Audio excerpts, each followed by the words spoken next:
ప్రభువైన యేసుక్రీస్తు నామములో మీకు శుభములు తెలియజేస్తూ ఉంటున్నాను. మరొకసారి మీతో కలుసుకోవడానికి ప్రభు ఇచ్చిన కృపను బట్టి ప్రభుకి వందనాలు తెలియజేస్తూ ఉంటున్నాను. పోయిన వారం ఒక విషయం ప్రకటన చేస్తున్నాను. ఏమిటంటే ప్రభుత్వం వారు మనకి వారి ఆరాధన నడిపించుకోవడానికి నిబంధనల ప్రకారంగా అనుమతి ఇచ్చిన్నారు. కాబట్టి ఆదివారం నుంచి ఆరాధన ఉంటుందని అనౌన్స్మెంట్ చేస్తున్నాను. కానీ మన ఏరియా, మన ప్రాంతం శ్రీహరిపురం, ఈ ఏరియా అంతా కూడా వైరస్ ప్రబలి ఉండటం వలన, ఇదంతా కూడా రెడ్ జోన్ చేయడం వలన మరలా పోస్ట్ పోన్ చేయడం జరిగింది.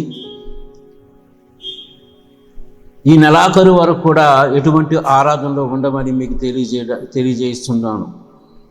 కాబట్టి ప్రతి ఒక్కరు కూడా ఈ ప్రకటనని విని అందరూ కూడా ఆ విధంగా ఫాలో అవ్వాలని మనం చేస్తూ ఉంటున్నాను.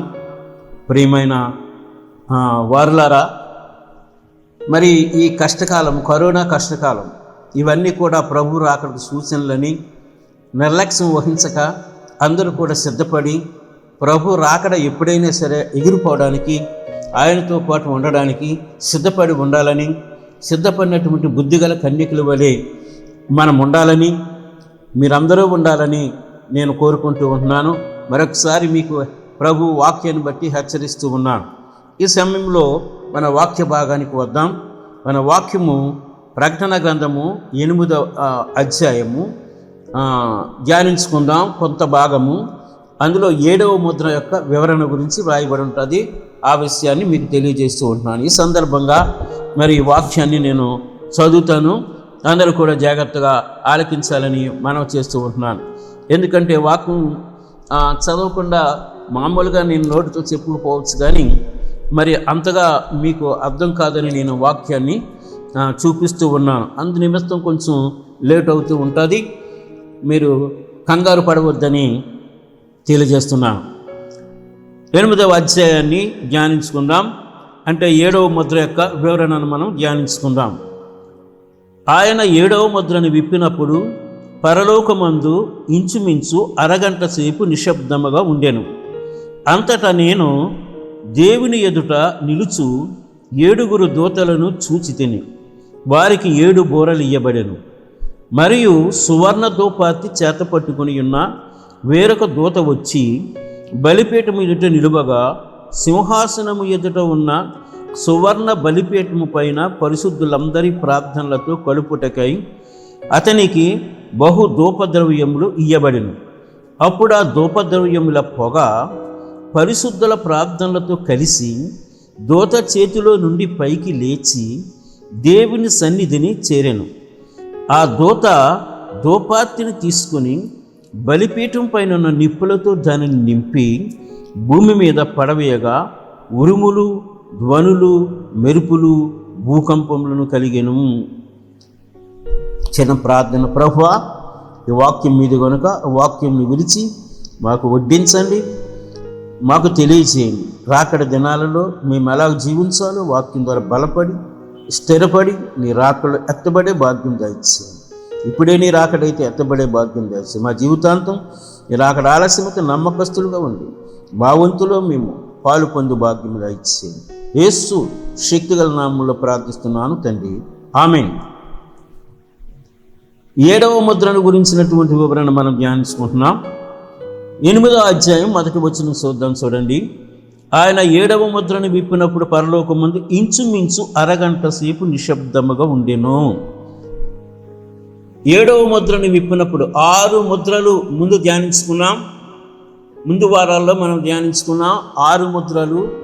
6 ముద్రల కాలములో లోకాంతం యొక్క శ్రమలన్నీ కూడా జరిగిపోతాయి. 6వ ముద్ర విప్పినప్పుడు మరి మహా గందరగోళం, అల్లకల్లోలం జరుగుతుంది. ట్రిబ్యులేషన్, ద గ్రేట్ ట్రిబ్యులేషన్, మహా శ్రమల కాలంలో జరిగేటటువంటి విషయాలు మరొకసారి మీకు జ్ఞాపకం చేస్తున్నాను. మహాశ్రమల కాలములో జరిగే విషయాలు ఎలాగూ ఉంటావో, ఏ విధముగా ఉంటుందో, అది ఏ విధముగా జరుగుతుందని విషయాన్ని తెలియపరచడం కొరకే నేను నమ్ముతున్నాను. దేవుడు ఈ కరోనా కాలంలో మిడతలు, కరోనా కాలంలో భూకంపం, కరోనా కాలంలో మరి వడగండ్ల వర్షము, పూర్వకాలంలో ఐగుప్తీయులు మరి ఐగుప్తు దేశంలో ఇశ్రాయేలు విడిపించినప్పుడు కలిగేటువంటి ఈ తెగుళ్ళు, ఈ ప్లేగ్స్ అన్నీ కూడా ఇప్పుడు జరుగుతున్నాయి. ఇదే కాలంలో మిడతల దండు వచ్చింది, ఇప్పుడు మిడతల దండు ఉన్నది. అలాగే వడగండ్ల వర్షం కురిసింది, అలాగే భూకంపాలు కూడా వస్తున్నాయి. కాబట్టి ఇవన్నీ కూడా సూచనలని మరొక్కసారి మీకు తెలియజేస్తూ ఉన్నాను. కనుక మనందరం కూడా సిద్ధపడి ఉందాం. బుద్ధి లేని కన్యకల్లా కాకుండా బుద్ధి కలిగిన కన్యకల వల్ల మనము ఉంటే తప్పకుండా మనం దేవుని సన్నిధిని మనం చేరతాం, ఆయన సన్నిధిని మనం అనుభవిస్తాం. ఆ పూర్వ కాలపు భక్తులు అందరితో కలుసుకుని ఆనందిస్తూ ఉంటాం. లేదంటే ఇంకొక మార్గం ఉన్నది, అది నేను పదే గుర్తు చేస్తున్నాను, నరకము. ఆ నరకములో నుంచి పడిన తర్వాత విడుదల ఉండదు. కాబట్టి యుగాలు కూడా అందులో బాధపడుతూ పళ్ళు పడపడ కొరుగుతూ నెత్తునూరు మొత్తుకుంటూ ఉండాలి. కనుక దాన్ని తప్పించుకోమని యేసు ప్రభు వారు పదే మనకి హెచ్చరిస్తూ ఉన్నారు. ఈ వాక్యాన్ని మనం గమనించి మన హృదయాలను మార్పు చెంది ప్రభుని వెంబడిద్దాం. ఇక్కడ నెమ్మది 7వ ముద్రని విప్పినప్పుడు పరలోకమందు ఇంచుమించు అరగంట సేపు నిశ్శబ్దముగా ఉండెను. పరలోకము అరగంట సేపు నిశ్శబ్దముగా ఉన్నది. అంటే అంతకుముందు నిశ్శబ్దం లేదా పరలోకంలోని? అంతకుముందు అసలు నిశ్శబ్దం ఉందా లేదా అనే విషయాన్ని ఒకసారి మనం జ్ఞాపకం చేసుకుందాం. చూడండి, ప్రకటన గ్రంథము 4వ అధ్యాయం 8వ వచనం నుంచి మనం చదివినప్పుడు ఒక ఆసక్తికరమైన విషయాలు అక్కడ రాయబడి ఉంటాయి. ప్రకటన గ్రంథము 4వ అధ్యాయం 8. ఈ 4 జీవులలో ప్రతి జీవికి 6 రెక్కలుండెను. అవి చుట్టూను రెక్కల లోపటను కన్నులతో నిండి ఉన్నవి. అవి భూత వర్తమాన భవిష్యత్ కాలములో ఉండే సర్వాధికారియు దేవుడునకు ప్రభు పరిశుద్ధుడని మానక రాత్రింబవళ్ళు చెప్పుచుండును. ఆ సింహాసనమునందు ఆసీనుడయుండి యుగయుగములు జీవించుచున్న వానికి మహిమయు ఘనతయు కృతజ్ఞతాస్తుతులు కలుగునుగాకని ఆ జీవులు కీర్తించుచుండగా ఆ 24 పెద్దలు సింహాసనమునందు ఆసీనుడయుండు వాని ఎదుట సాగిలపడి యుగయుగములు జీవించుచున్న వానికి నమస్కారం చేయుచు, ప్రభువా మా దేవా, నీవు సమస్తమును సృష్టించితివి, నీ చిత్తమును బట్టి అవి ఉండెను, దానిని బట్టి సృజింపబడును గనుక నీవే మహిమ ఘనత ప్రభావములు పొందనరుకుడు అని చెప్పుచు తమ కిరీటములను ఆ సింహాసనం ఎదుట వేసిరి. ప్రియమైన సంగమా, ఈ సమయంలో చూడండి, పరిశుద్ధుడని మానక రాత్రింబగళ్ళు చెప్పుచును. అంటే ఎప్పుడూ కూడా దేవుని స్తుతి. ఇదే విషయము యెషయా గ్రంథం 6వ అధ్యాయం 3వ వచనం చదివినప్పుడు ఇవే దూతలు అక్కడ ఉంటాయి. ఈ దూతల యొక్క ముఖాలు, ఒకటి సింహరూపం ఉంటుంది, ఒక్కో దానికి 4 ముఖాలు ఉంటాయి. సింహ రూపం కలది, ఒకటి మానవ రూపం కలది, ఇంకొకటి ఎద్దు రూపం కలది, ఇంకొకటి పక్షి రూపం కలదు. ఈ 4 జీవులకి 6 రెక్కలు ఉంటాయి. 2 రెక్కలతో ముఖం మూసుకోవాలి, 2 రెక్కలతో ఈ కింద భాగాన్ని కాళ్ళతో మూసుకోవాలి, 2 రెక్కలతో ఎగరాలి. అంటే అవి కనపడకూడదు దేవుని దగ్గర. అంటే వాటిని తగ్గించుకునేటువంటి స్వభావం కలిగినట్టుగా ఉంటున్నట్లు లోపలను వెలుపటను రెక్కల్లో కన్నులు కలిగి ఉంటాయి అలాంటి జీవులు. వాటి గురించి మనం ఇంకొకసారి వివరించుకోవచ్చు. ఇప్పుడు ఈ జీవులు, ఈ 24 పెద్దలు అక్కడ చూస్తున్నాం. సంఘము ఎత్తబడుతుంది. అక్కడ ఉన్నటువంటి వారందరూ కూడా దేవదూత గణముతో సహా అందరూ దేవుడు పరిశుద్ధుడని రాత్రింబగళ్ళు మానక చెప్తూ ఉన్నాయంటాడు. అంతేకాకుండా ఆయన గురించి ఇంకొక విషయం ఏంటంటే, ఆ సింహాసనమునందు ఆసీనుడయుండి యుగయుగములు జీవిస్తున్న వానికి మహిమయు ఘనతయు కృతజ్ఞతాస్తుతులు కలుగునుగాకని ఆ జీవులు కీర్తించుచుండగా ఆ 24 పెద్దలు ఆసీనులు అయ్యారట. ఆ సింహాసనం ఎదుర్కొన్న వానికి యుగయుగములు జీవిస్తున్న వానికి నమస్కారం చేస్తున్నారు, కృతజ్ఞతలు తెలియజేస్తున్నారు, మహిమ అర్పిస్తున్నారు, ఘనత అర్పిస్తున్నారు, పరిశుద్ధుడని చెబుతున్నారు. కనుక ఘనత మహిమ ప్రభావములు పొందనర్హుడు అని చెప్తున్నట్లు మనం చూస్తున్నాం. అంటే పరలోకములో ఎప్పుడు కూడా స్తుతి జరుగుతుంది. గాన ప్రతిగానములతో దేవుడు పరిశుద్ధుడని చక్కన పాట ఒక ఆయన పాడారు. పరిశుద్ధుడు పరిశుద్ధుడు అని నిత్యము దూతలతో కొనియాడబడుచున్న నా యేసయ్యా. చక్కని పాట ప్రియవిట్లారా. ఆ విధంగా పరలోకం ఉంటుందని సత్యాన్ని జ్ఞాపకం చేసుకోండి. అలాంటి పరలోకము ఇంకొక మాట మనం 5వ అధ్యాయంలో కూడా నేను గుర్తు చేస్తూ ఉంటాను. చూడండి, 5వ అధ్యాయంలోని 9వ వచనం మనం చదివినప్పుడు, ఆ పెద్దలు, నీవు ఆ గ్రంథమును తీసుకొని దాని ముద్రను విప్పుటకు యోగ్యుడవు, నీవు వధింపబడిన వాడవై నీ రక్తం ఇచ్చి ప్రతి వంశములోను ఆయా భాషలు మాట్లాడే వారిలోను ప్రతి ప్రజలోను ప్రతి జనములోను దేవుని కొరకు మనుషులు అనుకొని నా దేవుని వారిని ఒక రాజ్యముగాను యాజకులుగాను చేసితివి గనుక వారు భూలోకమందు ఏలుదురని కొత్త పాట పాడుదురు. కొత్త పాట పాడుతూ ఉంటారు. భూలోకమును ఏలుదుమని కొత్త పాట పాడుదురు అని వ్రాయబడి ఉన్నది. మరియు నేను చూడగా సింహాసనమును జీవులను పెద్దలను ఆవరించిన అనేక దూతల స్వరం వినబడేను. వారి లెక్క కోట్ల కొలదిగా ఉండెను. వారు వధింపబడిన గొర్రెపిల్ల శక్తియు ఐశ్వర్యమును జ్ఞానమును బలమును ఘనతయు మహిమయు స్తోత్రమును పొందనర్హుడైన గొప్ప స్వరముతో చెప్పుచుండిరి. అంతల పరలోకములోను ఉందును భూలోకమందును భూమి కిందను సముద్రంలోను ఉన్న ప్రతి సృష్టము అనగా వాటిలోనున్న స్వరమును సింహాసనాసనుడైన వాని గొర్రెపిల్లకును స్తోత్రమును ఘనతయు మహిమయు ప్రభావమును యుగయుగములు కలుగును కాకుండా చెప్పుట వింటిని. ఆ 4 జీవులు ఆమెన్ అని చెప్పగా ఆ పెద్దలు సాగిలపడిరి. ప్రియమైన వారులారా, ఇక్కడ చూడండి 7 విషయాలు ఉంటాయి. 7 అనేది ఒక సంపూర్ణ సంఖ్య బైబిల్ గ్రంథములో. వధింపబడిన గొర్రెపిల్ల శక్తియు ఐశ్వర్యమును జ్ఞానమును బలమును ఘనతయు మహిమయు స్తోత్రము 7 విషయాలు పొందనర్హుడని చెప్తూ దేవుణ్ణి స్తుతిస్తూ ఉన్నాయి. అలాగే మరి 7వ అధ్యాయంలో కూడా అదే మాట రాయబడి ఉంటుంది. 7వ అధ్యాయము 10-12 వచనాలు చూద్దాం. చూడండి, సింహాసనాసీనుడైన మా దేవునికి గొర్రెపిల్లకును మా రక్షణకై స్తోత్రమును మా రక్షణకై స్తోత్రమని మహాశబ్దంతో ఎలుగెత్తి చెప్పిరి. దేవదూతలందరూ సింహాసనము చుట్టూను పెద్దల చుట్టూను ఆ 4 జీవుల చుట్టూ నిలబడి ఉండరి.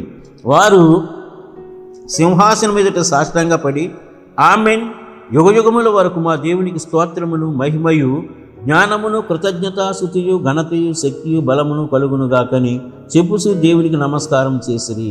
ఆమెన్. ఇక్కడ కూడా అదే రీతిలో దేవుని స్తుతిస్తూ ఉన్నట్లుగా దైవవాక్యము మనకి బోధిస్తూ ఉంది. అయితే ఎప్పుడు దేవుని స్తుతితో నిండి ఉంటుంది పరలోకం. మరి మన బ్రతుకులు ఎలా ఉంటాయి ఒకసారి పరిశీలన చేసుకోండి. ఎప్పుడైనా దేవుణ్ణి కంటిన్యూగా స్తుతించేటువంటి నేను ఎల్లప్పుడూ యెహోవాను స్తుతిస్తానంటాడు దావీదు. నేను ఎల్లప్పుడూ నా నోట ఎల్లప్పుడూ ఆయన కీర్తి ఉంటుందని అంటూ ఉంటాడు. ఆయన నేను ఎల్లప్పుడూ స్తుతిస్తానంటాడు. నా జీవితకాలం అంతా స్తుతిస్తానంటాడు.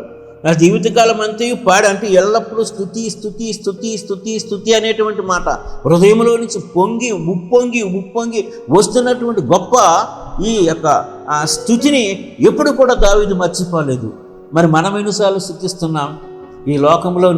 ఈ లోక సంబంధమైన వాటితో సంబంధం కలిగి ఈ లోకంలోనే పుడికింతలు ఆడుకుంటూ అంటారు. ఆ స్త్రీలు కొంతమంది పల్లెటూరులో పుడికింతలు ఆడుకుంటారు. ఎప్పుడు తడుకుంటూ పుడికింతలు ఆడుకుంటూ ఉంటారు. పంది ఎప్పుడు కూడా కిందనే తడుకుంటూ ఉంటుందంట, పైకి చూడదట. పంది జీవితం ప్రియమైన బిడ్డలారా మంది. పంది జీవితం మంది. పందిలాగా పొర్లేటువంటి వారు మనం. పందిలాగా పొర్లేటువంటి పరిస్థితి మంది. దేవుని స్తుతించడం తెలియదు. దేవుడిచ్చినటువంటి ఆ యొక్క ఈవుల్ని తీసుకుంటాం, అవి అనుభవిస్తాం, కానీ దేవుణ్ణి మర్చిపోతాం. వరాలు ఇచ్చిన దేవుణ్ణి మర్చిపోతాం మనం. ఆ వరాలు పొందుకుంటాం, అనుభవిస్తాం, ఆ వరాలు ఇచ్చిన దేవుణ్ణి మనం మర్చిపోతాం. నీవు నిలబడుతున్నావంటే, నీవు నడుస్తున్నావంటే, నీవు ఆరోగ్యంగా ఉన్నావంటే, నీవు చూస్తున్నావంటే, నువ్వు కొంచెం తిని చక్కగా నీ ప్రాణాన్ని నిలబెట్టుకుంటున్నావంటే ప్రియమైన బిడ్డలారా, దేవుడు అన్నీ ఇచ్చాడు, కానీ తినడానికి కూడా వీలు కలుగజేయువాడు ఆయనని ప్రసంగి గ్రంథం రాయబడి ఉంటుంది 5:19. అలాగే ద్వితీయోపదేశం 8వ అధ్యాయంలో మీరు భాగ్యం సంపాదించుకోవడానికి సామర్థ్యం కలుగు చేయువాడు ఆయనని రాయబడి ఉంటుంది. 8:17, 18 ఆ ప్రాంతంలో ఉంటారు. అలాంటి గొప్ప దేవుణ్ణి నువ్వు జ్ఞాపకం చేసుకుంటున్నావా? దేవుని స్తుతిస్తున్నా, ప్రభువా ఇది కేవలం నీ స్తుతి, నేను మంచినీళ్ళు తాగుతున్నానంటే నీ కృప, నేను నడుస్తున్నానంటే నీ కృప, నేను పాడుతున్నానంటే నీ కృప, నేను మాట్లాడుతున్నానంటే, చూస్తున్నానంటే ప్రభువా నీ కృప, ఒక గ్లాసు నీళ్లు తాగుతున్నానంటే నీ కృప అని నీలో ఉన్నదా ఎప్పుడైనా ఆలోచన? ఆ చర్చికి వచ్చేటప్పుడు మన జ్ఞాపకం ఉంటుంది. ఆ తర్వాత అందరితో పాటు హల్లెలూయా చెప్తామంటే హల్లెలూయా అంటాం, పాడనంటే పాడతాం. ఆ తర్వాత వెళ్ళిపోయిన తర్వాత ఆ గుమ్మం దాటిన తర్వాత ఇక మరి యేసుప్రభు వారు మర్చిపోతాం, లోకమే మనలోకి వచ్చేస్తూ ఉంటుంది. మరలా ఆదివారం వచ్చినప్పుడు తప్ప యేసుప్రభు వారి మధ్యలో జ్ఞాపకం, కుటుంబారాధన ఉండదు, వ్యక్తిగత ప్రార్థన ఉండదు, సామూహిక ప్రార్థన ఉండదు. ఏ విధమైనటువంటి పరిస్థితి క్రైస్తవ జీవితంలో కలిగి ఉన్నాం? పరలోకములో ఎప్పుడు కూడా మానక స్తుతి స్తుతి స్తుతి, నిత్యము ఆయనను స్తుతిస్తూ ఉన్నటువంటి పరిస్థితి మనం చూస్తున్నాం. ఈ విషయాన్ని మనందరం కూడా గమనించండి. నీ నోట్లో స్తుతే, ఎప్పుడు స్తుతే ఉండాలి. నువ్వు పరలోకంలో వెళ్ళాలంటే స్తుతే ఉండాలి. పరలోకంలో స్తుతి పాటలు తప్ప వారు కొత్త పాట పాడుతున్నారని రాయబడి ఉంది. నేను డీప్గా వివరించడానికి నాకు సమయం సరిపోదు కాబట్టి నేను టూకీగా చెప్తున్నాను, చెప్పవలసిన 2 ముక్కలు. కాబట్టి ప్రియబిడ్డలారా, నీ జీవితంలో స్తుతిని అలవాటు చేసుకోవాలి. స్తుతిలోని శక్తి, స్తుతి వలనే గొప్ప కార్యాలు జరుగుతాయి, స్తుతి వలనే అద్భుతమైన కార్యాలు జరుగుతాయి. ఒక్క స్తుతి సైమల్టేనియస్గా 2 పనులు చేస్తుందని ఒకసారి ఒక విషయాన్ని నేను చెప్పాను. స్తుతి బాలుర యొక్కయు సంఖ్యపుర స్తుతుల మూలమునను ఒక దుర్గమును స్థాపించున్నాం అంటాడు. స్తుతుల మూలంగా ఏం స్థాపించబడుతుందంట? దుర్గము. ఆయన ఇశ్రాయేలీయుల స్తోత్రముల మీద ఆసీనుడై ఉంటాడని రాయబడి ఉన్నది. నీవు చేసే స్తుతి మీద ఆసీనుడై ఉంటాడు. ఇంకా ఎన్నో విషయాలు రాయబడి ఉంటాయి. 2 విషయాలు నేను చెప్తాను. ఒకే స్తుతి వలన 2 పనులు జరుగుతాయి ఏకకాలములో, సైమల్టేనియస్గా. ప్రియమైన బిడ్డలారా, ఎరుకో కోటగాళ్ళు వారు దేవుని స్తుతిస్తున్నారు. వారు కేకలేస్తున్నారంటే, దేవుడు చెప్పినట్టు వారు కేకలేస్తున్నారంటే వారు దేవుని స్తుతిస్తూ ఉన్నారు, దేవుని మహిమపరుస్తూ ఉన్నారు. దేవుని మహిమపరుస్తూ ఉన్నప్పుడు అపవాది యొక్క గోడలు, ఎరుకో యొక్క గోడలు, అపవాది యొక్క కోటలు, అపవాది యొక్క స్ట్రాంగ్ హోల్డ్స్ అన్నిటి కూడా కుప్పకూలిపోతాయి, కుప్పకూలిపోయి పడిపోతాయని సత్యాన్ని జ్ఞాపకం చేసుకోమని మనం చేస్తున్నాను. ఒకే స్తుతి అదే టైంలో శత్రువు నీలోకి చోట నుంచి కానీ పక్క నుంచి కానీ ఎక్కడ రాకుండా ఉండడానికి, నిన్ను అడ్డుకోవడానికి అదే స్తుతి నీ చుట్టూ కూడా గొప్ప ఒక దుర్గముగా అయిపోతుందని సత్యాన్ని, లేక ఒక గోడగా స్ట్రాంగ్ హోల్డ్గా అయిపోద్దని సత్యాన్ని జ్ఞాపకం చేసుకోమని మనం చేస్తూ ఉన్నాం. కనుక ప్రియమైనటువంటి వారులారా, సంగమా, జ్ఞాపకం ఉంచుకోండి, స్తుతి వలన ఎంత గొప్ప శక్తి మనకు వస్తుందో, స్తుతి వలన ఎంత గొప్ప ఆదరణ మనకు కలుగుతుందో, స్తుతి వలన ఎంత సంతోషం మనలో ఉంటుందో ఒకసారి జ్ఞాపకం. పరలోకంలో ఎప్పుడు స్తుతే, పాటలే తప్ప ప్రసంగాలు ఉండవని దైవ సేవకులు తెలియజేస్తూ ఉంటారు. ఆ విషయాన్ని నువ్వు మరీ జ్ఞాపకం ఉంచుకొని నీ జీవితానికి స్తుతిని అలవాటు చేసుకోవాలి. స్తుతికి నీవును నీకు స్తుతిని వైపు అత్తుకొని ఉండాలి, కనవేసుకుని ఉండాలి. ఒక తీగలాగా స్తుతి నీ చుట్టూ అల్లుకుపోవాలి. ఆ స్తుతి పరలోకాన్ని కిందకి తీసుకొచ్చేయాలి.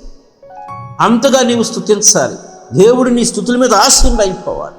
పరలోకంలో ఎప్పుడు స్తుతే స్తుతే స్తుతే స్తుతే. ఆ స్తుతి చేస్తున్నటువంటి సమయంలో ఒక్కసారి ఏమైపోయిందంట, సడన్గా నెమ్మది అయిపోయిందంట. అరగంట సేపు నెమ్మది, సైలెంట్. ఏ విధంగా ఉంటుందో ఒకసారి చూడండి. బైబిల్ గ్రంథంలో ఒక మాట ఉంటుంది, జఫన్యా గ్రంథంలోని ఒక మాట నేను చదువుతాను చూడండి. జఫన్యా గ్రంథంలో 1:7 జఫన్యా గ్రంథము 1:7 ప్రభువైన యెహోవా దినము సమీపమాయెను, ఆయన బలి ఒకటి సిద్ధపరిచి ఉన్నాడు, తాను పిలిచిన వారిని ఆయన ప్రతిష్ఠించి ఉన్నాడు. యెహోవా సన్నిధిని మౌనముగా ఉండుడి. చూడండి, ప్రభువైన యెహోవా దినము సమీపమైపోయింది, ఆయన బలి ఒకటి సిద్ధపరిచి ఉన్నాడు, తాను పిలిచిన వారిని ఆయన ప్రతిష్ఠించి ఉన్నాడు. యెహోవా సన్నిధిని మౌనముగా నుండుడి. యెహోవా దినము సమీపమైపోయింది, ఆయన రాకడ సమీపమైపోయింది, ఆయన బలి ఒకటి సిద్ధపరిచి ఉన్నారు, అక్కడికి వచ్చినటువంటి యెరూషలేము సమీపానికి వచ్చినటువంటి సైన్యం అంతటిని కూడా వధించడానికి ఆయన రాబోతూ ఉన్నాడు. అలాగే ఇంకొక మాట, యెహోవా తాను పిలిచిన వారిని ప్రతిష్ఠించడకు. అదే రీతిలో అదే సమయంలో ఇక్కడ వధ జరుగుతుంది.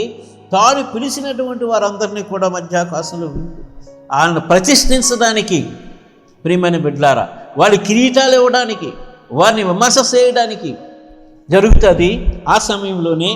అలాగే ఇంకేం జరుగుతుందంటే, యెహోవా సన్నిధిని మనం ఎలాగ ఉండాలంటే మౌనముగా ఉండడి. మౌనం. తెస్సలోనిక పత్రికలో కూడా ఒక విషయం ఉంటుందండి ప్రియమైన బిడ్డలారా. ఏమైనా ఉంటుందంటే 3వ వచనం, 5వ అధ్యాయం 3వ వచనంలో, లోకిలి నెమ్మదిగా ఉన్నది భయమేమీ లేదని చెప్పుకొనిచుండగా గర్భిణీ స్త్రీకి ప్రసవ వేదన వచ్చినట్లు వారికి ఆకస్మికముగా నాశనము తటస్థించును. ఏం పర్వాలేదు, బాగానే ఉంది. ఎంత గొప్ప గందరగోళం జరిగిపోతుంది, అనేక మంది ప్రాణాలు కోల్పోతూ ఉన్నారు. అయినను నెమ్మదిగా ఉంది, ఏం పర్వాలేదు అనుకుంటున్నారు. దేవుని తెలుసుకోవడం లేదు. ఈ కరోనా వచ్చింది కానీ దేవుని భయం బొత్తిగా లేకుండా పోయింది కొంతమందికి. ఇది మామూలు అని చెప్తున్నారు. ఇది ఎప్పుడు జరిగిందా, ఇది మామూలు అని చెప్తున్నారు. ఏం పర్లేదు, ఏదో వ్యాక్సిన్ వస్తుందని చెప్తున్నారు. వ్యాక్సిన్ రాని, దేవుడు దీన్ని తీసేసినా ఏమైనా ఇది ఒక సూచనని తెలుసుకొని సృష్టికర్త వైపు తిరిగినట్లు, పొద్దుతిరుగుడు పువ్వు సూర్యుని వైపు తిరిగినట్లే మానవులు ఎప్పుడు కూడా ఒక పుష్పం వలె ఎప్పుడు సూర్యుని వైపు తిరుగుతూ ఉండాలి. పొద్దుతిరుగుడు పువ్వులాగా పొద్దు ఎలా ఉంటే అలాగే ఉండాలి. మన ముఖం ఎప్పుడు సూర్యుని వైపే ఉండాలి. అది అందరూ జ్ఞాపకం చేసుకోవాలి. నీ పేస్ ఎప్పుడు శివుని వైపే ఉండాలి. ఆయన వైపు తిరుగుతారేమని ఆయన ఎంతగానో ఆశిస్తూ ఎదురు చూస్తూ ఉన్నారు. కానీ మానవులు ఎవరూ కూడా మారు మనసు పొందటం లేదు.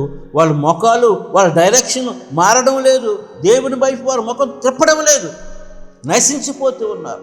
భయంకరమైన నరకం వారి కొరకు కాచుకుని ఉందనే సంగతి వారు విన్నా సరే దాన్ని నిర్లక్ష్య పెడుతున్నారు, లక్ష్యం చేయటం లేదు. ఎంతోమంది దేవుని యొక్క వాక్యాన్ని నిర్లక్ష్య పెడుతున్నారు. క్రైస్తవులుగా ఉన్నటువంటి వారు కూడా నిర్లక్ష్య పెడుతూ ఉన్నారు. కానీ ఆ శ్రమ వచ్చినప్పుడు, ఆ శ్రమను వారు అనుభవిస్తూ ఉన్నప్పుడు ఇదంతా కూడా జ్ఞాపకం వచ్చుకున్న ధనవంతులుగా మెత్తునోరు మొత్తుకుంటూ, అయ్యా నాలుక చల్లారిపోతుంది, నాదను పంపుందని కేకలు వేసి పెడబొబ్బలు పెట్టేటై రాబోతూ ఉంది. అందులో పడకుండా ఉండాలంటే ఇప్పుడే దీపం ఉండగానే ఇల్లు చక్క పెట్టుకోవాలి. ప్రియమైన బిడ్డలారా, ప్రాణం ఉండగానే ప్రభుని ప్రగాఢంగా విశ్వసించాలి, నమ్మాలి. కనుక లోకులు నెమ్మదిగా ఒక చిన్న ఉదాహరణ నేను చెప్తాను చూడండి. శాంసన్ డాక్యుమెంట్ ఒకటి నేను చూశాను. సంసోన్, బైబిల్లో మహాబలాఢ్యుడు సంసోన్. న్యాయాధిపతుల గ్రంథంలో ఉంటుంది. న్యాయాధిపతుల గ్రంథంలో మనందరికీ తెలుసు. సంసోన్ని పట్టేసుకుంటారు ఫిలిష్తీయులు. అయితే వారి గుళ్ళో వారి దేవతకు వేడుకగా చేయడానికే పట్టుకుని ఆ గుళ్ళోకి తీసుకెళ్తారు. తీసుకెళ్ళి హేళన చేస్తూ ఉంటారు, గేలి చేస్తూ ఉంటారు, పరిహాసం చేస్తూ ఉంటారు, అపహాస్యం చేస్తూ ఉంటారు. మహాబలాఢ్యుడు ఎలాగ అయిపోయాడు, పీనుగులాగా అయిపోయాడు. ఏనుగులాంటి మనిషి పీనుగులాగా అయిపోయాడు. ఎందుకో తెలుసండి, ఏనుగులాంటి మనిషి పీనుగులాగా ఎందుకు అయిపోయాడు? మహాబలాఢ్యుడు, గౌండ్లు, భూమిలోకి పాతినటువంటి ఆ యొక్క ద్వారబంధాలు మరి చేతులతో ఎత్తి లాగేసి మోసుకుపోయి కొండ మీద మోసి పక్కన లోయలో పాడేసేవాడు. 1000 మందిని చంపాడు పచ్చి దవడ ఎముకతోటి. 300 నక్కలను పట్టుకున్నాడు. ఎవరు పట్టుకుంటారండి? ఒకదానితో ఒకటి తోక మూడేసి ప్రమితులు కట్టి ఫిలిష్తీయులు చేలన్నీ కూడా తగలబెట్టేస్తాడు. 30 మందిని అనుకుంటాను చంపేసి వారి బట్టలు పట్టుకుని 30 మందిని పట్టుకుని వారి బట్టలు కొట్టి వారి బట్టలు ఫిలిష్తీయులకు ఇస్తాడు పందెంలో నెగ్గడానికి. ఆ పందెం తెలిసిపోదు కాబట్టి ఆ ఒప్పందం ప్రకారం ఇవ్వడానికి. అంత బలాఢ్యుడు, అంత శక్తిమంతుడు, కేవలము ఫిలిష్తీయులతో అపహసించబడ్డ ఆ వ్యక్తిగా నిస్సహాయుడిగా గడ్డిపోచగా అయిపోయాడు. కారణం ఏంటి? అవిధేయత. కారణం ఏంటి? దేవుని మాట వినకపోవటం, దేవుడు వెళ్ళొద్దన్న త్రావులో ప్రయాణం చేయటం, దేవుని మాట నిర్లక్ష్య పెట్టడం, దేవుని మాటని పట్టించుకోకపోవడం, దేవుని మాట కంటే లోకాన్ని ఎక్కువగా ప్రేమించడం, ఎక్కువగా స్త్రీలోలుడయ్యాడు. స్త్రీలోలుడై స్త్రీ విషయంలో దేవుని విడిచిపెట్టేశాడు. స్త్రీ కోసం దేవుని విడిచిపెట్టేశాడు. గొప్ప భాగ్యాన్ని విడిచిపెట్టేశాడు. చివరికి ఆఖరికి కళ్ళు పీకించి తీసుకున్నాడు. కళ్ళు పీకించుకోవాల్సిన పరిస్థితి వచ్చింది. కళ్ళు పీకేశారు. ఆ గానుగు తిప్పమన్నారు, తిప్పించారు. ఇక ఆ వేడుకలోనే ఆ దేవత గుడిలోని అపహాస్యం చేస్తూ ఉన్న టైంలో ఆ 2 స్తంభాలకు ఆనుకోమని చూపించమంటాడు. అక్కడ ఉన్నటువంటి వారిని చూపిస్తారు. ఆనుకోవడానికని పట్టుకుంటారు. 2 స్తంభాల మీద 2 చేతులు వేస్తాడు. అందరూ కూడా పెద్ద గందరగోళం కింద ఉంటారు, కేకలేస్తూ ఉంటారు, ఆ చేతులు చూపించి అరుస్తూ ఉంటారు. సంసోను ఇలాగైపోయాడని అపహాస్యం చేస్తూ ఉంటారు. వాళ్ళు సంతోషిస్తూ ఉంటారు. ఆ సర్దార్లకి మరి మందు పుచ్చుకుంటూ ఉంటారు. భార్యలు, పిల్లలు అందరూ కూడా ఎంతగా ఆనందంగా ఉంటారో, ఎంతగా సంతోషిస్తూ ఉంటారో. They are rejoicing about the Samson. ఎందుకంటే వాళ్ళని ఎంతగానో బాధ పెట్టాడని వాళ్ళు సంతోషిస్తూ ఉంటారు. ఆ సమయంలో ఈ 2 స్తంభాలని జస్ట్ తోస్తూ ఉన్నప్పుడు ఇంకా నవ్వుతూ ఉంటారు, ఇంకా హేళన చేస్తూ ఉంటారు. స్తంభాలను చూస్తున్నప్పుడు ఇంకా పరిహాసం చేస్తూ ఉంటారు. తొయ్యలేడు కదా అని వారు అపనమ్మకంతో. కానీ అప్పటికే వెంట్రుకలు మొలిసినాయి. శాంసన్ ఒక్కసారి ప్రార్థన చేస్తాడు, ప్రభువా ఈ ఒక్క మట్టుకే నన్ను క్షమించండి, నా శక్తిని నాకు ఇవ్వండి, ఈ ఫిలిష్తీయులు నేను కలిసి చనిపోదుగా. కానీ ఆ స్తంభాలను తోతున్నప్పుడు ఆ పిక్చర్లో చూపించింది ఏమిటంటే, ఆ డాక్యుమెంట్లోని జస్ట్ కొంచెం ఎంత గందరగోళంతో గజిబిజిగా ఉన్నటువంటి ఆ యొక్క దేవాలయము ఒక్కసారి నవ్వుతూ ఉన్నప్పుడు, తోతున్నప్పుడు చిన్న జర్కిచ్చిందండి. ఆ స్తంభాలు జస్ట్ చిన్న జర్కిచ్చినప్పటికీ ఒక్కసారి సైలెంట్, పిన్ డ్రాప్ సైలెంట్ అయిపోయారు అందరు. పిన్ డ్రాప్ సైలెంట్ అయిపోయి అలా పిన్ డ్రాప్ సైలెంట్ ఉన్నప్పుడు ఒక్కసారి ఆ స్తంభాలు టక్కమని పోయి గుడంతా పడిపోయింది అందరి మీద. ప్రియబిడ్డలారా, ఈ నెమ్మది దేనికంటే ఏదో విపత్తు జరగబోతూ ఉంది. ఈ నెమ్మది దేనికంటే రాబోయే దినాల్లో, అంటే ఈ నెమ్మది ఈ పరలోకంలో కలిగిన అరగంట నెమ్మది ఇక భయంకరమైన విపత్తు ఏదో వస్తుంది అంటే తుఫానికి ముందు అంత సైలెంట్గా ఉన్నట్టు, మామూలుగా ఉన్నట్టు ఇప్పుడు ఎలాగొంది, చక్కగా ఏమీ లేకుండా నెమ్మదిగా ఉంది. అయితే ఒక్కసారి తుఫాన్ వచ్చినట్లు, పెద్ద సైక్లోన్ వచ్చినట్లుగా వస్తుందని దానికి సూచన ఈ నెమ్మదని నేను తెలియజేస్తూ ఉంటున్నాను. దేవునికి మహిమ కలుగును గాక. ఈ యొక్క 7 బూరల కాలము తర్వాత 7 బూరలు ప్రారంభమవుతాయి. మహాశ్రమల కాలంలో, మధ్యకాలంలో ఈ బూరల యొక్క శ్రమలు ప్రారంభమవుతాయని విషయాన్ని జ్ఞాపకం చేసుకోమని మనం చేస్తూ ఉంటున్నాను. ఒక అంతంలో ప్రియమైన బిడ్డలారా, జరగబోయేటువంటి సంఘటనలో అధిక భాగము 6 ముద్రల కాలంలో జరిగిపోయినాయని నేను ముందుగానే తెలియజేసి ఉంటున్నాను. కనుక రెండవ వచనానికి వద్దాం. 8వ అధ్యాయము 2వ వచనము. 7 దూతలు 7 బూరలు. అంతటా నేను దేవదేవుడు నిలుసు 7 దూతలను చూసి తిని వారికి 7 బూరలు ఇయ్యబడిను. 7 దూతలు 7 బూరలు. 7 బూరలు దేనికి సాదృశ్యము? పూర్వకాలంలో ఏ పని చేయడానికైనా, జనాలను పోగేయడానికైనా, రాజుగారు వస్తున్నారని చెప్పడానికైనా, మరి జనాలను సమకూర్చడానికైనా, అలాగే దేవుని ప్రత్యక్షత వస్తుందనే దానికైనా, దేవుడు కూడా ఆ యొక్క కొండ మీద, హోరేబు కొండ మీద ప్రత్యక్షమైనప్పుడు ఘోరాధ్వనితో ఆయన ప్రత్యక్షమవుతున్నట్లు కూడా రాయబడి ఉంటుంది. ఆయన వచ్చేటప్పుడు కూడా తెస్సలోనిక పత్రిక 1వ తెస్సలోనిక 4వ అధ్యాయం 13 16వ వాక్యంలో రాయబడి ఉంటుంది, ఆ దేవుని బూరతోనని అంటాడు. కాబట్టి ఈ బూర ఎందుకు వస్తుందని, ఎందుకు ఊదుతారు అనే విషయాన్ని నిర్గమకాండం 19:16లోని, లేవికాండం 23:23-25 వరకు, అలాగే సంఖ్యాకాండం 10వ అధ్యాయం 1-10 వరకు, అలాగే ఇర్మియా 14:19, 1వ రాజులు 1:34-39, 2వ రాజులు 9:13, యెహోషువ 6:13-16 వరకు ఈ వాక్య భాగాలను మనం చదివినప్పుడు అందులో ఈ బూరలు ఏ సమయాల్లో ఎందుకు ఊదుతారు అనేటువంటి విషయాన్ని అక్కడ రాయబడి ఉంటుంది. కనుక నేను ఇవన్నీ కూడా చదివించడానికి సమయం లేదు కాబట్టి మీకు మామూలుగా చెప్తూ ఉన్నాను. ఈ రెఫరెన్స్లు మీరు చూసుకుని చదువుకోమని మనం చేస్తున్నాను. ప్రియబిడ్డలారా, ఆయా సమయాల్లో అప్పుడు బూరలు ఊదడం జరిగింది. దేవుడు రాజుగా వస్తున్నప్పుడు, అలాగే దేవుడు ప్రత్యక్షమైనప్పుడు, దేవుడు తన తేజస్సుని కనపరిచినప్పుడు, అలాగే యుద్ధం జరిగేటప్పుడు, యుద్ధం ముగించేటప్పుడు బూరలు ఊదేవారు. అలాగే దేవుని ప్రజలను సమకూర్చడం కోసం బూరలు ఊదేవారు. ఒక రాజు కనిపించాలంటే బూర ఊదడం జరుగుతుంది, రాజు వస్తున్నాడు అని. అలాగే దేవుని శత్రువులు ఓటమప్పుడు కూడా బూర ఊదబడుతుంది. కాబట్టి బూరాధ్వని, ఇవన్నీ కూడా బూరాధ్వని శబ్దము.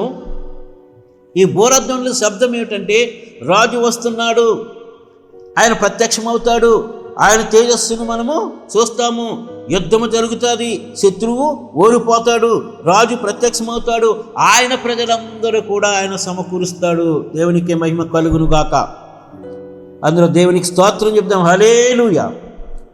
ప్రియబిడ్డలారా, ఇది బూరల యొక్క ముఖ్య ఉద్దేశం ఇదని అందరూ గ్రహించాలని నేను మనవి చేస్తూ ఉంటున్నాను. కనుక ఆ బూరధ్వని, ఆ ప్రధాన దూత శబ్దంతోనూ దేవుని బూరతోనూ ఆర్భాటముతోనూ దేవుడు పరలోకుని దిగి వస్తాడు. అదవుతుందండి. మనందరం లేస్తాం, మరణించిన వారందరూ లేస్తారు, వారు మహిమ శరీరంతో లేస్తారు. ఇప్పుడే ప్రభు రాకడైతే మనము మార్పు చెందుతాం, మహిమ శరీరంగా మార్పు చెందుతాం. వాళ్ళు మనము కలిసి ఏకంగా ప్రభుని ఎదుర్కోవడానికి మధ్యాకాశాన్ని కొనుక్కోబడతాం. అక్కడ 7 సంవత్సరాలు విధి జరుగుతుంది. 7 సంవత్సరాలు ఇక్కడ మహాశ్రమల కాలం, ద గ్రేట్ ట్రిబ్యులేషన్, మహాశ్రమలు ఈ భూమి మీద జరుగుతాయని తెలుసుకోమని మనం చేస్తూ ఉంటున్నాను. దేవునికి మహిమ కలుగును గాక. కాబట్టి 7 దూతల గురించి కొన్ని విషయాలు నేను చెప్తాను, వారి పేర్లు చెప్తాను. 7 దూతలు చాలామందికి తెలీదు, ఎవరో తెలీదు, నాకు ఒకప్పుడు తెలియదు. నేను నెమ్మదిగా వాటి గురించి తెలుసుకున్నాను. మనకు తెలిసింది గబ్రియేలు వార్తాహరుడు మనకు తెలుసు. అలాగే ఇంకొక ఎవరంటే మిఖాయేల్, ఇంకా అంతకి బాగా ఎవరైనా తెలుసుకుంటే రఫాయేల్. అలాగే ఇంకొక పేరు ఉంటుంది రఘుయేల్. రఘుయేల్ అనే పేరు ఎవరికి ఉంటుందంటే మోషే మామగారికి ఒక పేరు ఇత్రో, ఇంకొక పేరు రఘుయేల్ అని నేను బైబిల్లో చదివాను. కనుక 7 దేవదూతల పేర్లు వరుసగా నేను చెప్తాను, మీరు రాసుకున్న వాళ్ళు రాసుకోండి, జ్ఞాపకం ఉంచుకున్న వాళ్ళు జ్ఞాపకం ఉంచుకోండి. ఊరియేల్ అంటే దేవుని వెలుగు, లైట్ ఆఫ్ గాడ్. ఊరియేల్ అనేటువంటి దేవదూత అంటే ప్రధాన దేవదూతలు. ఈ 4 దూతలు మహాదూతలు కాకుండా, సెరూపులు కెరూబులు మహాదూతలు కాకుండా 7 ప్రధాన దూతలు, సామాన్యమైన దూతలు. దూతల్లో కూడా కేటర్స్ ఉన్నాయి. దేవుని చిత్తమైతే ఇంకొకసారి ఆ విషయాన్ని మీకు తెలియజేస్తాను. ఇప్పుడు ఈ దూతల గురించి ప్రధాన దూతలు, 7 ప్రధాన దూతలు ఎవరు అంటే ఆర్కాంజిల్స్ అంటారు వీళ్ళని. ఎవరు ఈ ప్రధాన దూతలు అంటే ఊరియేల్ అనగా లైట్ ఆఫ్ గాడ్ అంటే దేవుని వెలుగు. రఘుయేల్ అంటే ఫ్రెండ్ ఆఫ్ గాడ్ అంటే దేవుని స్నేహితుడు. ఈ పేరు మోషే మామగారికి ఉన్నది. ఇత్రో అని ఒక పేరు, ఇంగ్లీషులో జిత్రో అంటారు.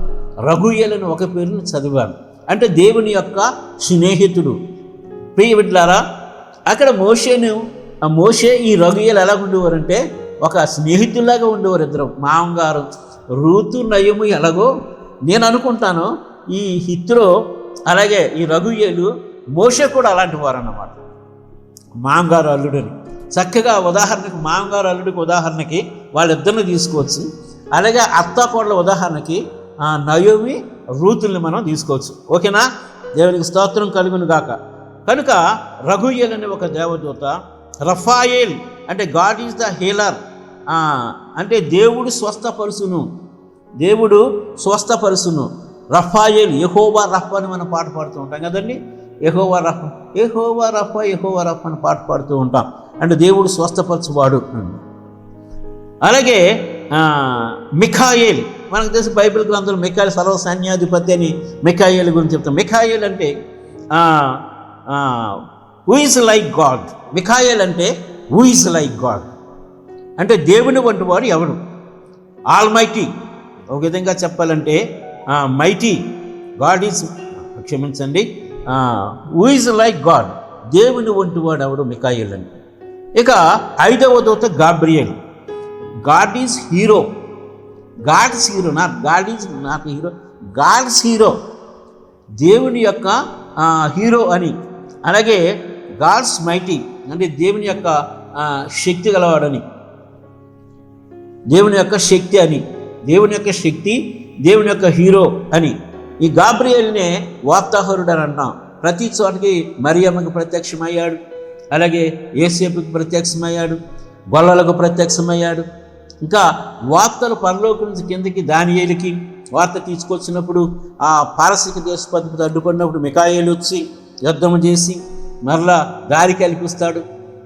ఇవన్నీ కూడా బైబిల్ గ్రంథంలో రాయబడి ఉన్నాయి. ఎన్నో గొప్ప సత్యాలు, మార్మికమైన గ్రంథం అండి బైబిల్. మనం తెలుసుకోవాలి. మనం తెలుసుకోము, బైబిల్ చదవము, బైబిల్ వస్తాము కానీ సరిగా వినము, ధ్యానించము, గైకొనము. మన ఇష్టం వచ్చినట్టు మనం ఉంటాం. దేవుడు నన్ను పరలోక రాజ్యం తీసుకెళ్ళిపోతాడు అనుకుంటున్నాం. రాయబడిన ప్రకారంగా మిమ్మల్ని బట్టి కదా నా నామము అన్యజనుల్లో దూషించబడుతుంది అంటాడు ఆయన. ప్రభువా ప్రభు అని పిలిచేవాడు పరలోక రాజ్యంలో చేరడుగా, నా తండ్రి చిత్త ప్రకారం చేయువాడే పరలోక రాజ్యంలో చేరతాడని దేవుడు ఖచ్చితంగా చెప్పడదే తీర్పులో ఉంటుంది. ప్రియమైన బిడ్డ, జ్ఞాపకం చేసుకోమని మనం చేస్తూ ఉంటున్నాం. గుర్తు చేసుకుని దేవుని సన్నిధిలో నమ్మకంగా సాగాలి. ఎన్నో విషయాలు బైబిల్లో ఉన్నాయి, మన గర్జిస్తున్నాయి, మనం హెచ్చరిస్తున్నాయి, మనం క్రమపరుస్తున్నాయి, కానీ మనం క్రమపడడం లేదు. క్రమపడాలి. అలాగే జెర్మియేల్ ఇర్మియా ఉన్న మన గ్రంథంలో ఉంది, కానీ జెర్మియేల్ అనేది నేను చూడలేదు. ఒకవేళ ఎక్కడన్నా పేరులో ఉన్నదేమో గుర్తులేదు నాకు. జెర్మియేల్ అనేటువంటి గాడ్ సెటప్ అంటే గాడ్ ఎస్టాబ్లిషెస్ అంటే దేవుడే చక్కపరుస్తాడు. గాడ్ ఎస్టాబ్లిషెస్, దేవుడు స్వస్థపరుస్తాడు. అది జెర్మియేల్ 6వది. 7వది షమాకియేల్, గాడ్ సపోర్టు, దేవుడే ఆధారం. చూడండి మరొకసారి చదువుతాను.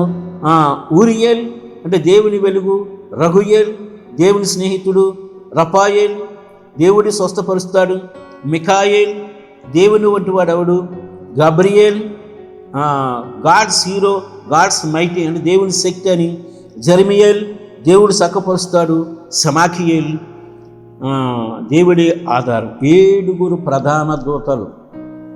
నేను అనుకుంటాను ఈ దూతలు బోర్లు పట్టుకుని ఉన్నారని తలుస్తాను. ఎప్పుడూ ఎవరో కానీ చెప్పడం నేను ఆలకించాను. 7 ప్రధాన దూతలు, బోరలు ఊదే దూతలు.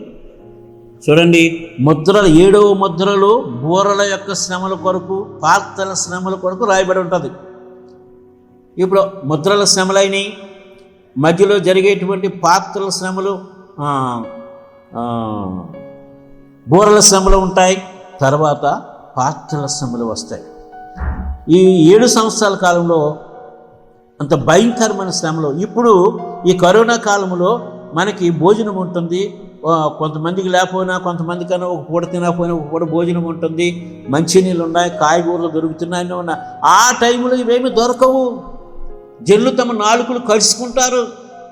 జనులు సృజించిన దేవుణ్ణి దూషిస్తారు. మారు మనసు పొందడానికి బదులు దూషిస్తారు. అంత భయంకరంగా ఉంటుంది అది. నువ్వు తలుసుకుంటేనే భయంకరం, అది తెలుసుకుంటావని ఇలాంటివి దేవుడు కలుగు చేస్తూ ఉన్నాడు. ఆకాశంలో మహాభయోత్పదాలు, భూమి మీద మార్పులు ఇలాంటివి జరుగుతూ ఉంటాయి. ఇవన్నీ నువ్వు చూస్తున్నప్పుడు తప్పకుండా మార్పు చెంది బిడ్డా, మార్పు చెందమ్మా, మార్పు చెందండి అయ్యలారా, మార్పు చెందండి ప్రజలారా, మార్పు చెందండి. మారు మనసు లేకపోతే పరలోక రాజ్యం చేరవు. నువ్వు ప్రభుని వెంబడిస్తేనే, యేసు ప్రభు నిజమైన దేవుడు రక్షకుడు తెలుసుకుంటేనే. Otherwise there is no any choice. ఏ విధమైనటువంటి చాయిస్ లేదండి. Only Jesus Christ is the way to the heaven. పరలోకానికి యేసు ప్రభు ఒక్కడే. ఆయన రక్తంలో కడగాలబడాలి మనం. ఆయన రక్తం ద్వారానే పాపం వచ్చింది. కాబట్టి ప్రియబిడ్డలారా 7 దూతల గురించి మనం తెలుసుకున్నాం. ఇక 8వ అధ్యాయం 3-5 వచనాలు. మరి దోపాతి చేత పట్టుకుని ఉన్న వేరొక దూత వచ్చి బలిపీఠం ఎదుట నిలువగా, సింహాసనం ఎదుట ఉన్న సువర్ణ బలిపీఠం పైన పరిశుద్ధులందరి ప్రార్థనలతో కలుపుటకై అతనికి బహు ధూపద్రవ్యములు ఇయ్యబడింది. పరిశుద్ధులందరి ప్రార్థనలతో కలుపుటకై అతనికి బహు ధూపద్రవ్యములు ఇయ్యబడింది.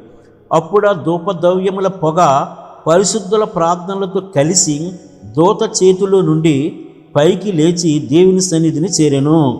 అప్పుడు ఆ ధూపద్రవ్యం పొగ పరిశుద్ధుల ప్రార్థనలతో కలిసి దూత చేతుల నుండి పైకి లేచి దేవుని సన్నిధిని చేరెను. సువర్ణ బలిపీఠం పైన పరిశుద్ధులందరి ప్రార్థనతో కలుపుటకై 5వ వచనం, ఆ దూత ధూపార్తిని తీసుకుని బలిపీఠం పైన నిప్పులతో దాన్ని నింపి భూమి మీద పడవేయగా ఉరుములు, ధ్వనులు, మెరుపులు, భూకంపములు కలిగెను. మరియు సువర్ణ ధూపార్తి చేత పట్టుకుని ఉన్న వేరొక దూత, ఈ దూత ఎవరు అంటే ప్రభు అయిన యేసుక్రీస్తు. ఎందుకంటే బైబిల్లో రాయబడిన ప్రకారంగా నిర్గమకాండము, లేవీకాండము, అలాగే ప్రకటన గ్రంథంలో రాయబడినటువంటి ప్రకారంగా ధూపము, ధూపవేదిక యాజకుడు, ప్రధాన యాజకుడు ధూపం పట్టుకొని అక్కడ పనిచేసేటువంటి ఆ యాజకుడు, దానికి సాదృశ్యమైనటువంటి ఆ రెఫరెన్స్లన్నీ నేను చెప్పడం లేదు, ఎందుకంటే సమయం తక్కువగా ఉంది కాబట్టి. కనుక ప్రభు అయిన యేసుక్రీస్తు అని చెప్పనక్కర్లేదు, ఈ దూత క్రీస్తు అని వేరేగా చెప్పనక్కర్లేదు, ప్రభు అయిన యేసుక్రీస్తే ఈ దూతని నేను మీకు తెలియచేస్తూ ఉంటున్నాను. ఈ దూత ఏం చేస్తున్నాడంటే ఇక్కడ బలిపీఠము, అలాగే పరిశుద్ధుల ప్రార్థనలు, అలాగే ధూపద్రవ్యములు, ఈ 3 కూడా మనం చూస్తున్నాం. పరిశుద్ధుల ప్రార్థనలు, ధూపద్రవ్యములు, సువాసన అంటే సువాసనిచ్చే ధూపద్రవ్యాలు. ఒక్క మాట నేను చదువుతాను చూడండి. సామెతల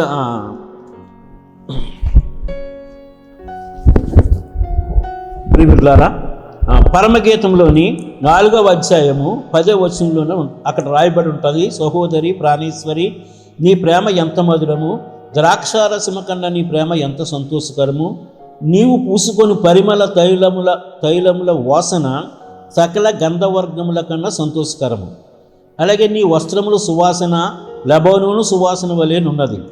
14వ వచనం, జటామాంచి, కుంకుమయు, నిమ్మగడ్డయు, లవంగపట్టయు, వివిధమైన పరిమళ తైల వృక్షములు, గోపరసమును, అగరు వృక్షములు, నానావిధ శ్రేష్ఠ పరిమళ ద్రవ్యములు. ఉత్తర వాయువు ఏతెంచుము, దక్షిణ వాయువు ఏతెంచుము, నా ఉద్యానవన విసరుడి, దాని పరిమళను వ్యాపింపచేయుడి, నా ప్రియుడు తన ఉద్యానవనమునకు వేయించేయుగాక. ఇక్కడ ఉద్యానవనములోకి వీసేటువంటి వేయించేస్తాడు వాసన, సువాసన ఇస్తున్నటువంటి పదార్థాలు, ధూపద్రవ్యాలు. అంటే ఒక ఉదాహరణ మీకు తెలియజేస్తాను నేను. సాంబ్రాణి ఉందనుకోండి, సాంబ్రాణి అగ్గి మీద వేస్తే స్మోక్ వస్తుంది. సాంబ్రాణి అగ్గి మీద వేస్తే స్మోక్ వస్తుంది, పొగ వస్తుంది. ఆ పొగలోని ఏమున్నది తెలుసండి? సెంట్ ఉంది. సెంట్ అంటే పెర్ఫ్యూమ్, పెర్ఫ్యూముడు ప్రియస్, పెర్ఫ్యూమ్. ప్రియమైన బిడ్డలారా, పెర్ఫ్యూమ్ అంటే ఫ్రాగ్రెన్స్ అని అంటాం. 3 విధాలుగా అంటారు ఇంగ్లీష్లో. అంటే అత్తరు, సెంటు, సుగంధ ద్రవ్యాలను మనం ఎలాగంటామో ఆ విధంగా. ఈ సుగంధ ద్రవ్యాల యొక్క మేళకుని యొక్క కలయిక, పరిమళ ద్రవ్యాలు, ఇవి అగ్గిలో వేస్తే ఎలాగుంటుంది? ఎలాంటి వాసన ఇస్తుందటండి? సువాసన ఇస్తుందటండి. మంచి సువాసన ఇస్తుంది, చక్కని సువాసన ఇస్తుంది. అదేవిధంగా ఇంకొక మాట నేను జ్ఞాపకం చేస్తాను చూడండి. నిర్గమకాండంలోని 30వ అధ్యాయము, నిర్గమకాండంలోని 30వ అధ్యాయము 34, 38 వరకు మనం చదివినప్పుడు చక్కని మాట అక్కడ రాయబడి ఉంటుంది. మరియు యెహోవా మోషేతో ఇట్లనెను, నీవు పరిమళ ద్రవ్యములను అనగా జటామాంసి, గోపీ సందనము, గంధపు చెక్క అను ఈ పరిమళ ద్రవ్యములను స్వచ్ఛమైన సాంబ్రాణిని సమభాగములుగా తీసుకుని వాటితో ధూపద్రవ్యములు చేయవలెను. అది సుగంధ ద్రవ్య మేళకుని పని చొప్పున కలపబడి ఉప్పు గలదియు, స్వచ్ఛమైనదియు, పరిశుద్ధమైనదినైన సుగంధ ధూప సంభారము. దానిలో కొంచెం పొడి చేసి నేను నిన్ను కలుసుకున్న ప్రత్యక్ష గుడాలను సాక్ష్యపు మందసమును ఎదుట దాన్ని నుంచవలను. అది మీకు అతి పరిశుద్ధముగా ఉండవలను. నీవు చేయవలసిన ఆ ధూపద్రవ్యమును దాని మేళం చొప్పున మీ నిమిత్తము మీరు చేసుకొనకూడదు. అది యెహోవాకు ప్రతిష్టమైనదిగా ఎంచవలను. దాని వాసన చూసుటకు దాని వంటిది ఏది చేయువాడు తన ప్రజల్లో నుండి కొట్టివేయబడవలను. చక్కని సువాసన ఇచ్చేటువంటి ఆ యొక్క ధూపద్రవ్యాలు, సుగంధ ద్రవ్యాలు, ప్రియమైన బిడ్డలారా, అవన్నీ కూడా మేళకును కనుక చేసి పొడి చేసి యెహోవా సన్నిధిలో ఉంచాలి. అవి వేస్తున్నప్పుడు, అగ్గిలో పడినప్పుడు ధూపము వాసనించుకుంటూ పైకి వెళ్ళాలి. ధూపద్రవ్యాలు కనుక ప్రార్థనలు, ప్రియమైన బిడ్డల పరిశుద్ధుల ప్రార్థనలతో ఈ ధూపద్రవ్యాలు కలపాలి. ఇవి అగ్గిలో వేసినప్పుడు, ఇవన్నీ కూడా అగ్గిలో వేసినప్పుడు ఒక విషయం నేను మీకు తెలియజేస్తాను చూడండి. ప్రార్థన ఎప్పుడు వస్తుందంటే నిజమైన ప్రార్థన ఎప్పుడు వస్తుందంటే అగ్గిలో పడినప్పుడే వస్తుంది. సరైన ప్రార్థన అగ్గిలో పడినప్పుడు వస్తుంది, లేకపోతే ఆ ప్రార్థన పైకి వెళ్తుంది. అగ్ని వంటి శ్రమలు నేను పొందవలసిన అగ్ని వంటి శ్రమలు ఉన్నాయంటాడు యేసుప్రభు వారు. క్రైస్తవ జీవితంలో అగ్ని వంటి శ్రమలు కూడా కాదు. శ్రమ లేకపోతే క్రైస్తవుడు కాదు. శ్రమ లేకపోతే నో క్రాస్ నో క్రౌన్ అంటారు దైవ సేవకులు. నో క్రాస్ నో క్రౌన్, అర్థమైందండి. సిలువ లేకపోతే, శ్రమ లేకపోతే నీకు కిరీటము లేదు. క్రైస్తవ జీవితం శ్రమలు ఉండాలి. ఆ శ్రమలలో ధూపద్రవ్యాలు కలాలి, అందులో నుంచి సువాసన రావాలి. అందుకే పౌలు ఒక మాట చెప్తూ ఉంటాడు. 2వ కొరింథీయులకు రాసినటువంటి పత్రికలోని 2వ అధ్యాయము 14వ వచనము జాగ్రత్తగా గమనించండి. 2వ కొరింథీయులకు రాసినటువంటి పత్రిక 2వ అధ్యాయము 14వ వచనములో అంటాడు కదా, ఏమంటాడంటే, మా ద్వారా ప్రతి స్థలమందును క్రీస్తును గూర్చిన జ్ఞానము యొక్క సువాసనను కనుపరుచు ఆయన యందు మమ్మను ఎల్లప్పుడూ విజయోత్సవంతో ఊరేగించుతున్న దేవునికి స్తోత్రము అంటాడు. ప్రియబిడ్డలారా, క్రీస్తును గూర్చిన జ్ఞానము యొక్క సువాసన నీలో నుంచి రావాలి.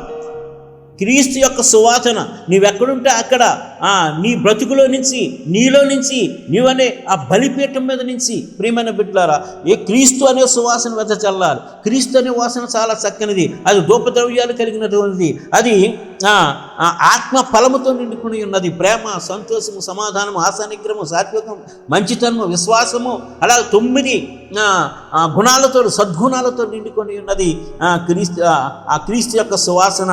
క్రీస్తు యొక్క ఫలములో నుంచి వచ్చినటువంటి ఆ సువాసన, ఆ ధూపద్రవ్యంలో నుంచి వచ్చినటువంటి ఆ సువాసన నువ్వు కలిగి ఉంటే, ఆ సువాసన నువ్వు కలిగి నువ్వు ఎక్కడికి వెళ్ళే సరే క్రీస్తు సువాసన నువ్వు చెప్పక్కర్లేదు, వాళ్ళే చూస్తారు. క్రీస్తు బిడ్డ, క్రీస్తులో నమ్మకముగా జీవిస్తున్నాడు బిడ్డ, క్రీస్తులో నమ్మకము జీవిస్తున్నటువంటి వ్యక్తి.